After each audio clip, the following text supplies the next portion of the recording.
Good morning, my beautiful kings and queens. Hopefully, this has been a beautiful morning so far. So, my word to you guys this morning is stop waiting on the world to pick you. Stop waiting on the world to acknowledge you, and stop waiting on the world to acknowledge the light that God has placed on the inside of you. Christ was here.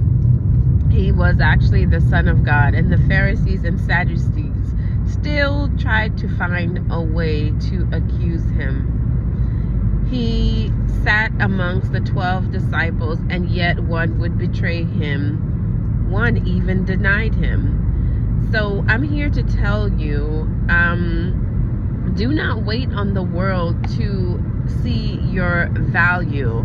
While the Sadducees and Pharisees, they accused Christ of healing on the Sabbath day, he kind of was a rebel. He did what he had to do anyways because he knew who had sent him. He knew that all power and authority lied in heaven with his Father. So while they criticized, while they judged, while they mocked, while they accused, and while they sold him out, he knew he was on assignment. He knew that it was the Father that had sent him, and by all means his goals had to be accomplished. He knew that by all means he had work to do.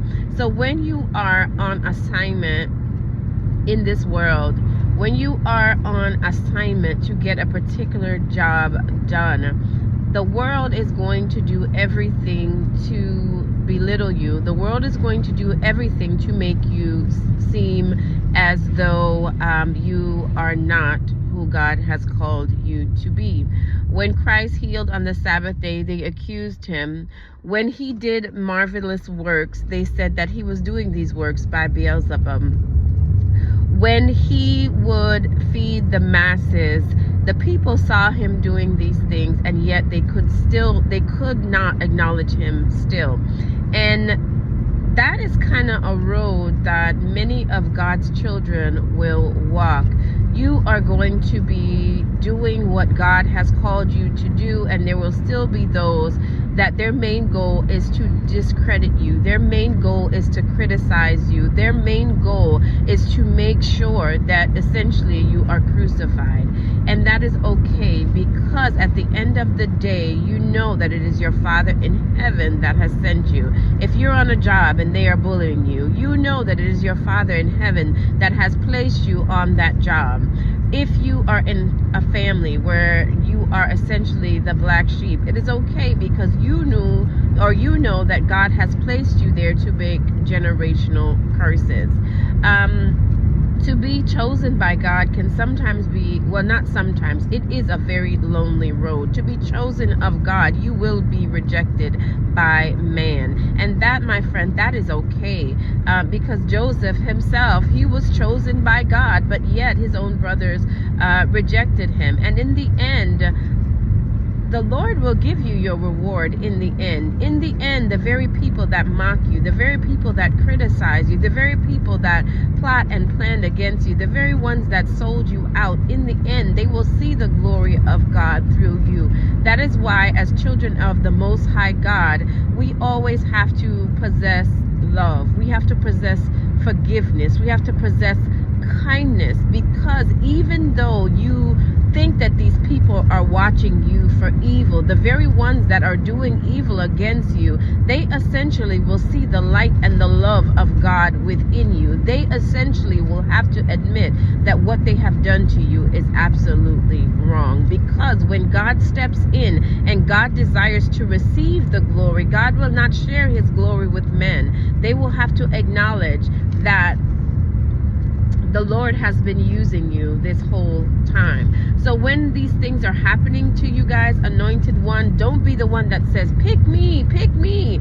You don't need to be picked by man. You do not need to be credited by man. You do not need to be acknowledged by man, because your calling here on this earth is far larger than the opinion of man. Your calling here on this earth is far larger than pick me. So you got to get out of that. The world is not going to pick you, because to be a follower of Christ, you are going to be an enemy of the world. To be someone that stands in truth, that stands in light, and to stand in love, you are going to be an enemy of the world, because the enemy or the world does not like truth. The world does not like light. The world does not like anything that is just. The world does not like anything that is righteous. So you are going to be painted every color other than what the Lord has created you to be. You're going to be lied on. You're going to be accused. You are going to be almost like a scorn, because what the things that you stand for, the world ain't about that. Don't you see the world right now is backwards? The world's value system is so backwards. Anything righteous, anything just, anything truth, the world is going to shy away from it, because it's like a mirror. If you stand for righteousness, if you stand for truth, if you stand for justice, and these people that have been around you, they know that that's not what they stand for. They know that they're not walking in light. They know that they're not walking in truth. They know that they're not walking in the ways of God. You just your presence being there is going to ruffle some feathers.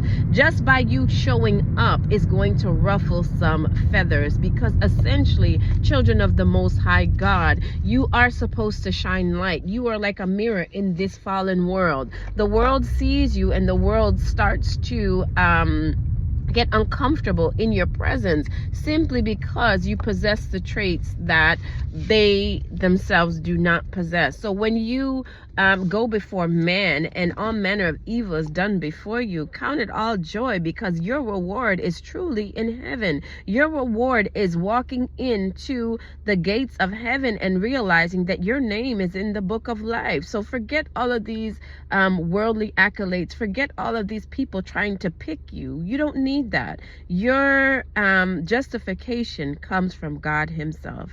Love you guys. Have a beautiful and a blessed day.